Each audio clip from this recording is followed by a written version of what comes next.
인생이 참 재미없어졌다. 몇 년 전 40년 만에 나간 동창회에서 저는 이런 생각을 했습니다. 모두 반가운 얼굴들이었지만 대화는 어색했고 저는 구석에 앉아 말없이 시간만 보냈습니다. 누군가 요즘 뭐 하면서 지내? 라고 물었을 때 머릿속이 하얘지며 대답할 말이 없었습니다. 그런데 그날 한 가지 분명한 패턴이 보였습니다.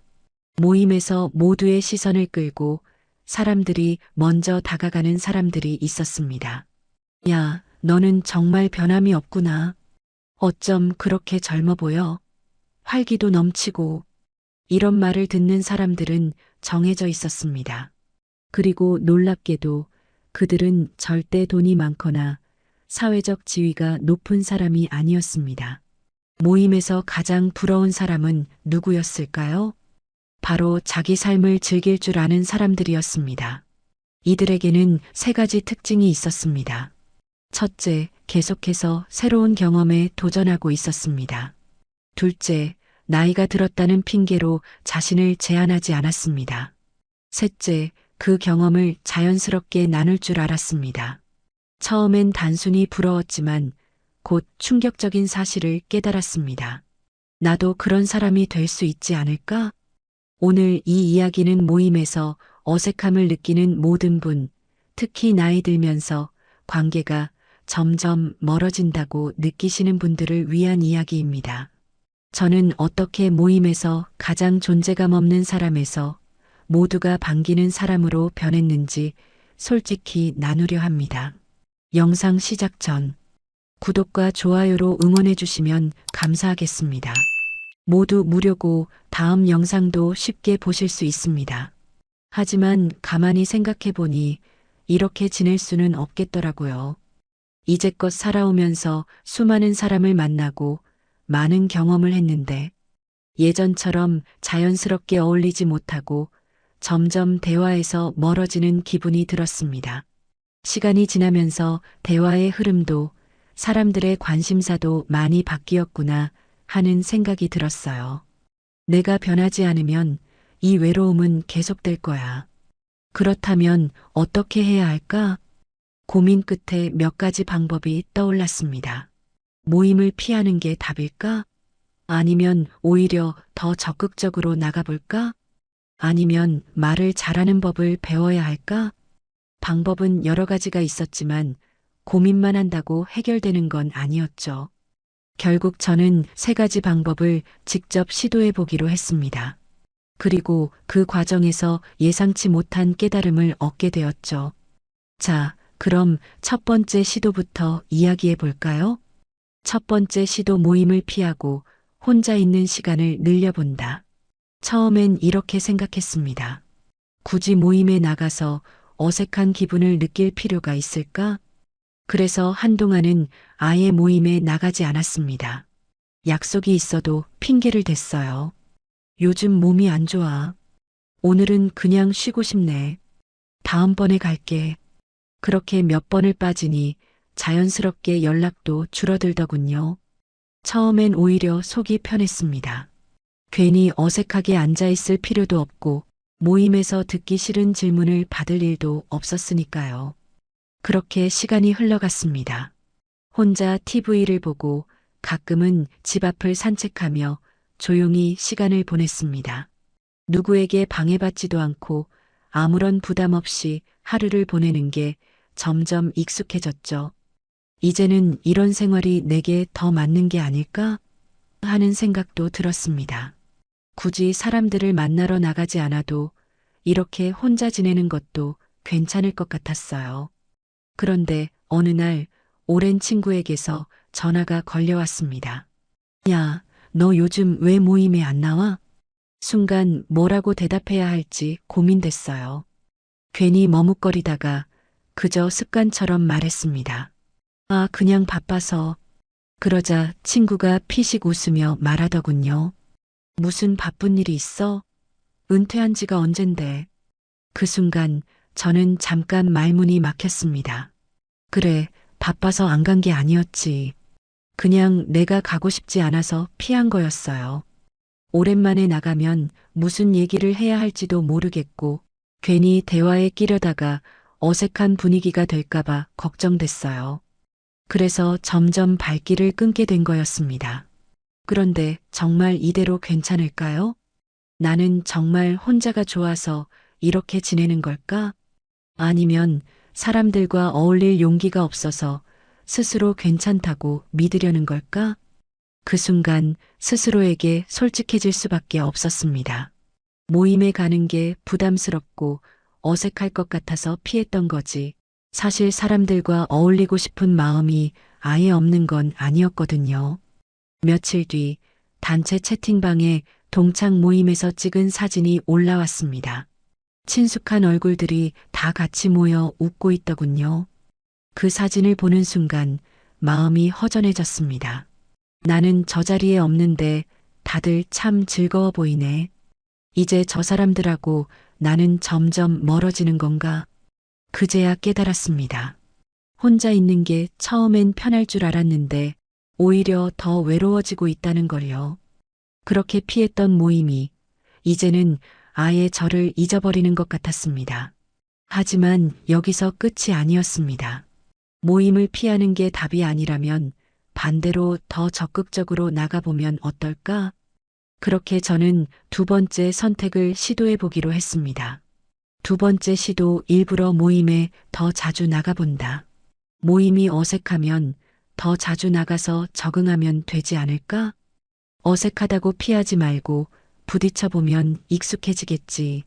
그래서 이번엔 반대로 모임이 있을 때마다 빠지지 않고 참석하기로 했어요. 어색해도 참고 대화가 어려워도 그냥 자리를 지켜보기로 했죠. 처음엔 사람들이 반갑게 맞아줬어요. 오랜만이네. 어디 아픈 줄 알았어. 잘 나왔다. 얼굴 좀 보자. 그 순간은 괜찮았습니다. 하지만 시간이 지나면서 자연스럽게 대화가 그룹별로 나뉘기 시작했어요.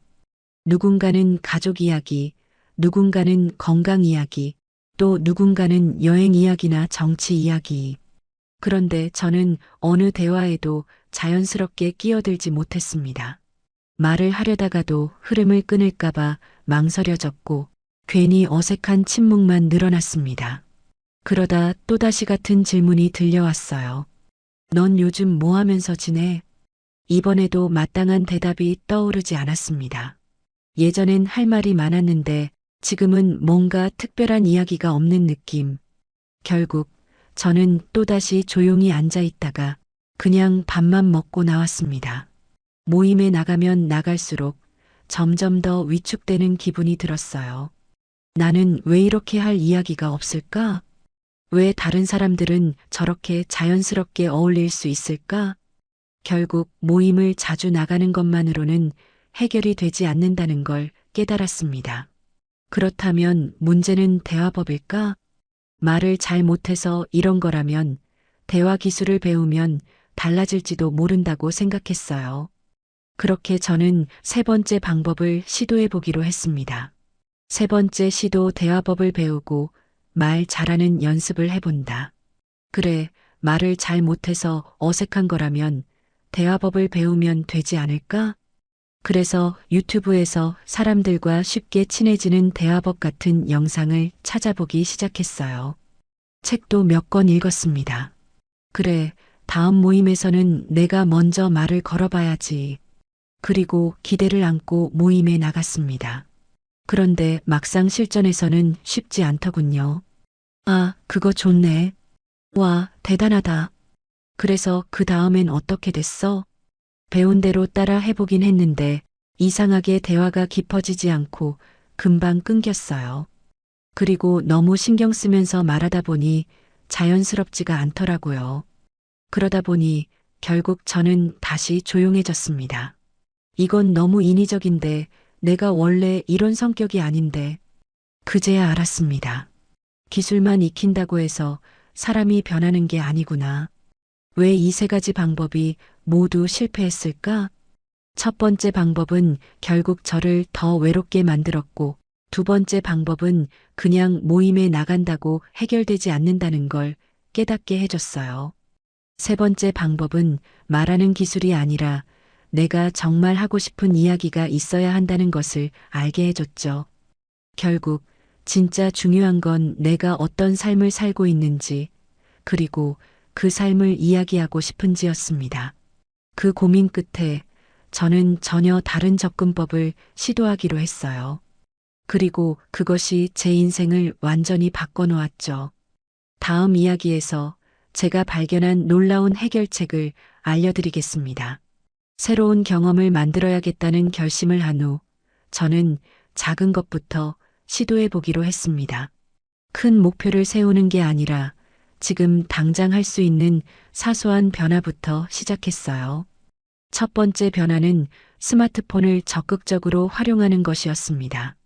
예전에는 단순히 전화하고 문자 보내는 용도로만 썼지만 이제는 사진을 찍고 유튜브에서 새로운 정보를 찾아보는데 활용하기로 했죠.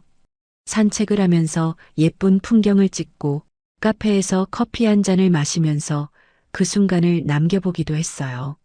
이렇게 사진을 찍다 보니 신기하게도 주변 사물을 더 유심히 보게 되더군요. 동네에 새로 생긴 가게, 하늘의 색깔, 계절이 바뀌는 모습까지.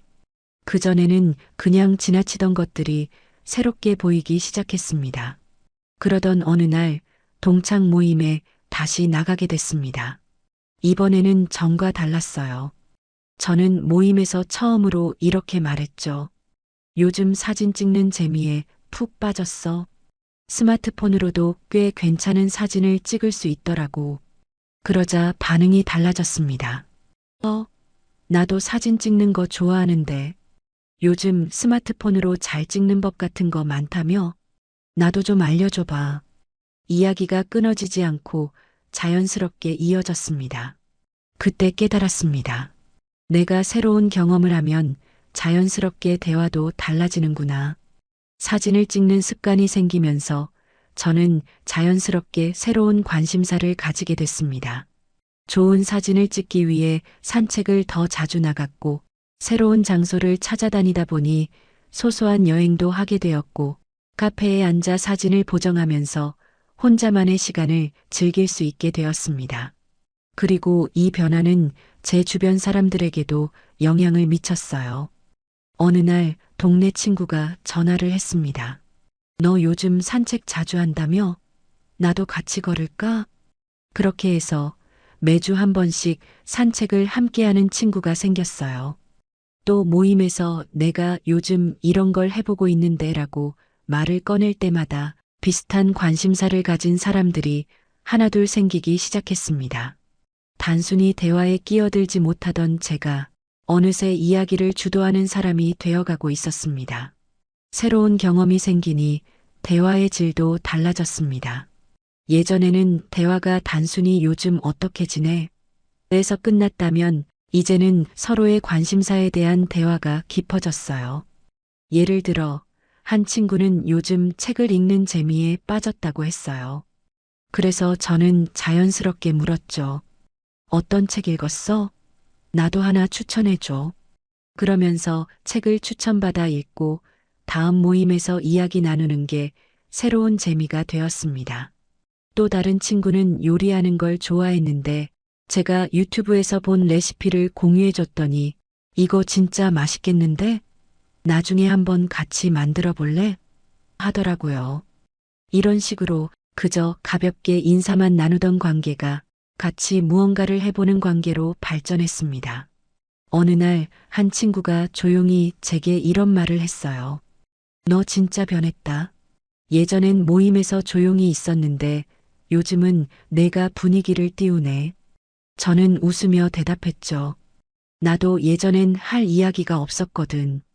근데 뭔가 새롭게 해보니까 자연스럽게 이야기할 거리도 많아지더라고. 그 친구가 고개를 끄덕이며 말했습니다.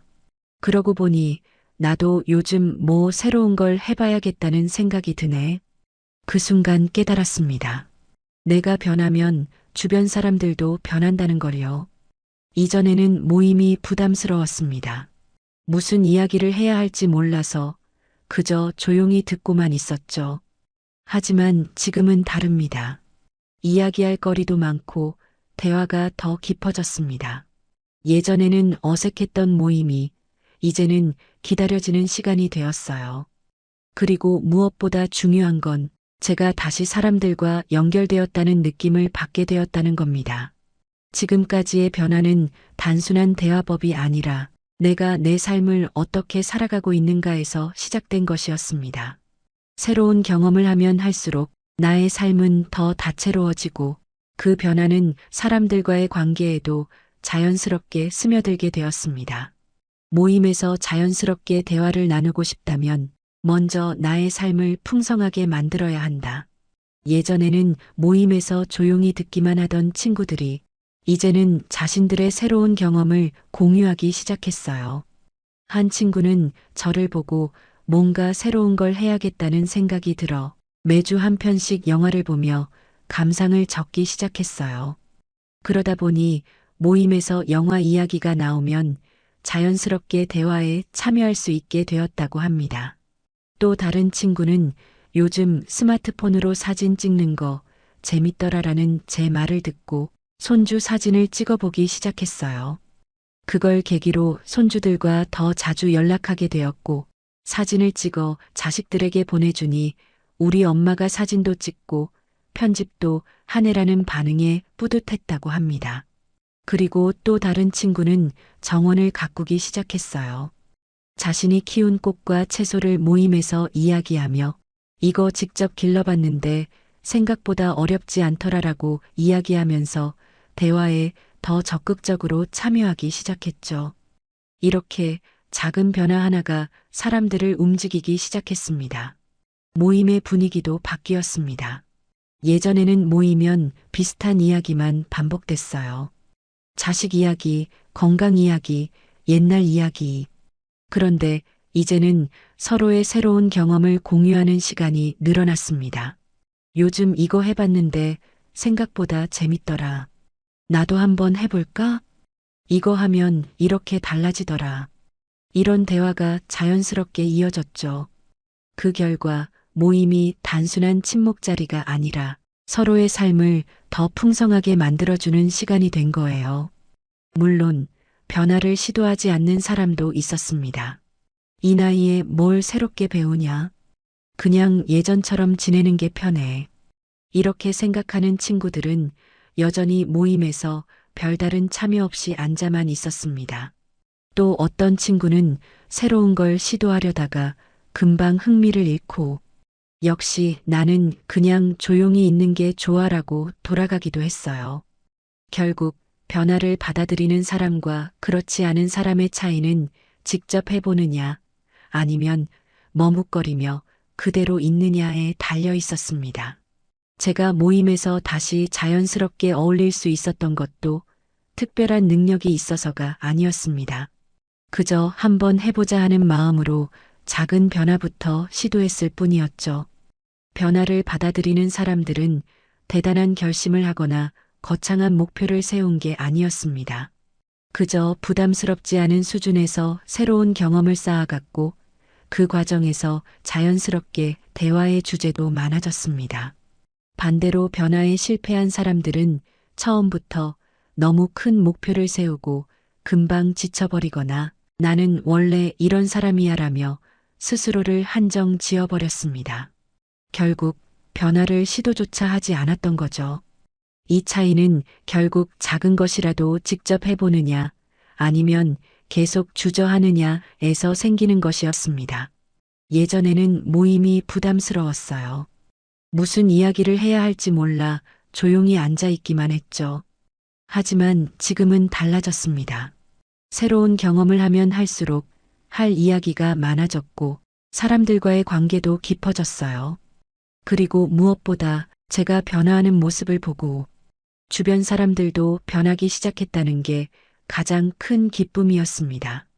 여러분도 혹시 모임에서 대화가 어려우신가요? 나는 무슨 이야기를 해야 할지 모르겠다는 고민이 있으신가요? 그렇다면 제 경험을 꼭 기억해 주세요. 작은 것부터 시작하세요. 사진을 찍어보든, 새로운 책을 읽어보든, 새로운 길을 걸어보든, 그 작은 변화가 여러분의 대화를 바꾸고 나아가 여러분의 관계를 변화시킬 겁니다. 이제 제 경험에서 가장 중요한 교훈을 나누고 싶습니다. 처음엔 단순히 모임에서 어색함을 줄이고 싶다는 마음으로 시작한 변화였지만 그 과정에서 저는 더 깊은 깨달음을 얻었습니다. 이 이야기는 나이가 들면서 사람들과의 관계가 어려워졌다고 느끼는 분들, 모임에서 대화가 부담스러운 분들, 그리고 무엇보다 나는 이제 예전 같지 않다고 스스로를 제한하고 있는 분들께 실질적인 도움이 될 것입니다. 저는 이 경험을 통해 중요한 3가지 사실을 깨달았습니다. 첫째, 변화를 위해 거창한 노력이 필요한 것은 아니었습니다. 많은 사람들이 새로운 것을 시작하려면 큰 결심을 해야 한다고 생각하지만 사실 아주 작은 시도만으로도 삶이 달라질 수 있었습니다. 새로운 취미를 시작하는 것도, 대화의 주제를 바꾸는 것도 단 몇 분만 투자하면 충분했습니다. 둘째, 새로운 경험은 사람들과의 관계를 더 깊게 만들어 주었습니다. 그전에는 대화가 어색하고 늘 비슷한 이야기만 반복되니 자연스럽게 모임도 피하게 되었습니다. 하지만 제가 먼저 새로운 경험을 만들어가면서 사람들과 나눌 이야기가 생겼고 자연스럽게 대화가 이어졌습니다. 그 변화는 혼자만의 변화로 끝나지 않았습니다. 저를 보고 친구들도 하나둘씩 새로운 시도를 하기 시작하면서 모임의 분위기까지 달라졌습니다. 셋째, 작은 변화가 결국 나 자신을 바꾸고 자존감을 높여주었습니다. 처음에는 모임에서 자연스럽게 어울리고 싶어서 시작한 변화였지만 이제는 그보다 더 큰 의미를 가지게 되었습니다. 나는 여전히 새로운 것을 할 수 있는 사람이다라는 자신감이 생겼고 그것이 곧 삶을 대하는 태도를 바꿔주었습니다. 예전에는 시간이 흘러가는 대로 살고 있었다면 지금은 하루하루가 좀 더 의미 있고 기대되는 날들이 되었습니다. 여러분, 가만히 생각해 보면 우리 인생은 참 많은 변화를 겪어왔습니다. 어린 시절엔 빨리 어른이 되고 싶었고, 한창 일할 땐 하루라도 쉬고 싶었고, 자식들을 키울 땐 나보다 가족이 먼저였죠. 그리고 이제 우리는 또 다른 시간을 살고 있습니다. 조금은 한가롭지만 때로는 외롭기도 한 시간. 분주했던 날들과는 다르게 문득문득 이제 나는 무엇을 해야 할까 생각하게 되는 나이. 하지만 저는 요즘 하루하루가 참 소중하게 느껴집니다. 여러분께 마지막으로 제 진심을 전하고 싶습니다. 첫째, 우리는 여전히 새로운 걸 배울 수 있고 새로운 기쁨을 느낄 수 있습니다. 어릴 때는 경험이 없어서 새로웠고 젊을 때는 바빠서 몰랐지만 지금은 천천히 배우고 온전히 즐길 수 있는 나이입니다. 그러니 조금이라도 관심이 가는 것이 있다면 망설이지 말고 시작해 보세요. 둘째, 사람들과의 관계는 내가 어떻게 다가가느냐에 따라 달라집니다. 모임이 부담스러운 이유는 내가 할 이야기가 없다고 느끼기 때문입니다. 내가 먼저 작은 경험을 만들어가면 자연스럽게 대화도 풍성해집니다. 사람들과 나누고 싶은 이야기가 많아질수록 외로움도 줄어들게 됩니다. 셋째, 인생의 후반전은 잃어가는 시간이 아니라 채워가는 시간입니다. 지금까지는 가족을 위해, 일을 위해 살아왔다면 이제는 나 자신을 위해 살아야 할 때입니다. 내가 좋아하는 것, 나를 즐겁게 하는 것, 나를 웃게 하는 것을 찾아보세요. 그것이 곧 남은 삶을 더 따뜻하고 아름답게 만들어줄 겁니다. 예전에는 이제 나도 나이가 많아졌구나라는 생각에 주저한 적도 많았습니다. 하지만 지금은 다르게 생각합니다. 아직도 내가 해볼 게 많구나. 아직도 설렐 일이 많구나. 여러분도 그렇지 않으신가요? 우리는 여전히 살아가고 있고, 여전히 배울 수 있고, 여전히 누군가에게 좋은 영향을 줄 수 있는 사람들입니다. 나이가 든다는 건 더 많은 삶의 이야기를 가진다는 뜻 아닐까요? 지금 여러분이 할 수 있는 작은 변화는 무엇인가요? 오랫동안 잊고 있던 취미를 다시 시작해보는 것, 새로운 길을 걸어보는 것, 손주들에게 먼저 영상통화를 걸어보는 것, 아니면 그저 모임에서 한마디 더 해보는 것. 여러분은 어떤 작은 변화를 시작해보고 싶으신가요? 댓글로 여러분의 첫 도전을 공유해주세요. 그 작은 한 걸음이 여러분의 하루를 바꾸고, 여러분의 관계를 변화시키고, 여러분의 인생을 더욱 풍성하게 만들어줄 겁니다. 혹시 이미 새로운 취미나 경험을 통해 관계가 달라진 경험이 있으신가요? 그 변화의 순간을 댓글로 나눠주세요. 여러분의 이야기가 누군가에게 큰 용기가 될 수 있습니다. 이 이야기가 여러분께 작은 용기가 되었기를 바랍니다. 지금까지 함께 해주셔서 감사합니다. 이 영상이 마음에 와닿았다면 좋아요와 구독 부탁드립니다. 알림 설정도 잊지 마세요. 우리 함께 더 멋지게 나이 들어가요. 그럼 다음 이야기에서 다시 만나요. 여러분, 오늘도 행복하세요.